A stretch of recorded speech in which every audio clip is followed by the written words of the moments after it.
a sorti avec bénédiction, bon Dieu. Maintenant, quelques petites remarques que je faire juste avant que moi continue avec le thème sacrifice. Il est vrai que le sacrifice prend naissance avec Dieu. Le sacrifice prend naissance avec Dieu dans le jardin d'Éden après le péché. C'est là le sacrifice prend naissance. Mais au fur et à mesure, pour alguna coupure, pour alguna interruption qui pourrait causer dans la question sacrifice là, jusqu'à ce que le peuple d'Israël vienne trouver dans le pays d'Égypte. Et il a passé environ 430 années dans le pays d'Égypte. Maintenant, d'une manière officielle, d'une manière générale, le sacrifice là, il prend naissance dans le pays d'Égypte. Alors, le sacrifice de l'agneau, c'est un sacrifice qui prend naissance dans le pays d'Égypte. Donc, à classer ça. Donc, à classer le sacrifice prend naissance dans le pays d'Égypte environ dans l'année 1606 avant Jésus-Christ. Dans l'année 1606 avant Jésus-Christ. Alors, 14 Nissan, il prend naissance le 14 Nissan, dans l'année 1606 avant Jésus-Christ dans le pays d'Égypte. Pour qui ça? Parce que dans l'année 1606 avant Jésus-Christ, c'était l'année côté que le peuple d'Israël était sorti dans l'esclavage dans le pays d'Égypte. Et nous connaissons, si le sacrifice là, c'était un agneau.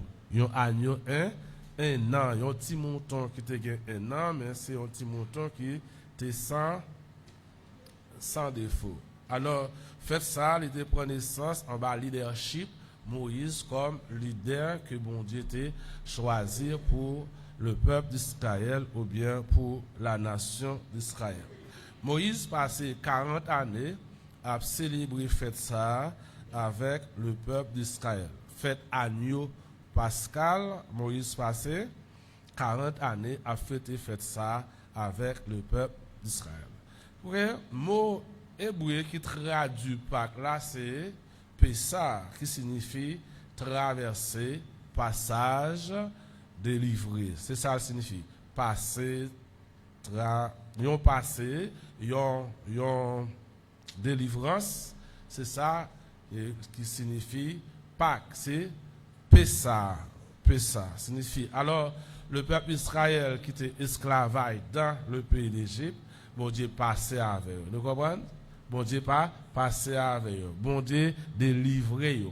Lorsque le peuple d'Israël était dans l'esclavage dans le pays d'Égypte, eh bien, en quelque sorte, il dit que le peuple d'Israël, c'est un peuple qui était mort, qui était dans la tombe. Maintenant, avec Pessah, c'est la résurrection du peuple d'Israël. Maintenant, pour nous-mêmes, tout aujourd'hui, Pessah signifie Pâques, passage, délivrance, liberté.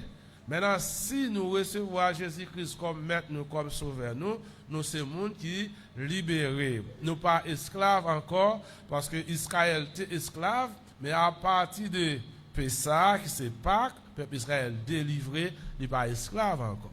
Maintenant, lorsque nous-mêmes, dans Pâques chrétienne, lorsque nous venons accepter Jésus-Christ comme maître, nous, comme sauveur, nous pas esclaves, encore nous libérés, chaînes pété.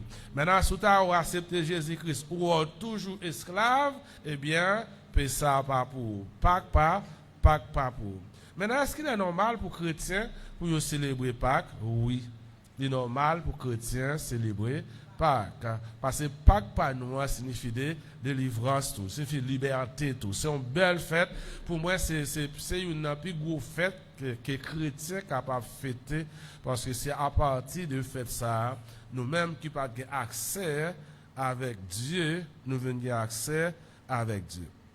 Maintenant, nous dit Moïse passé environ 40 années à célébrer fête ça, à savoir Pessah, avec le peuple d'Israël. Maintenant, après la mort de Moïse, c'était Josué qui était continué à fêter fête ça chaque année avec la nation d'Israël.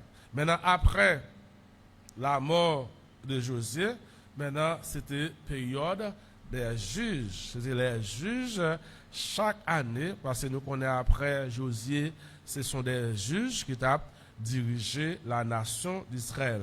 Maintenant, période des juges, les juges ont passé environ 450 années à fêter ça qui est le Pessah. Maintenant, pour que ça a été besoin de fêter, parce que dans Exode chapitre 12, bon Dieu demandé pour fêter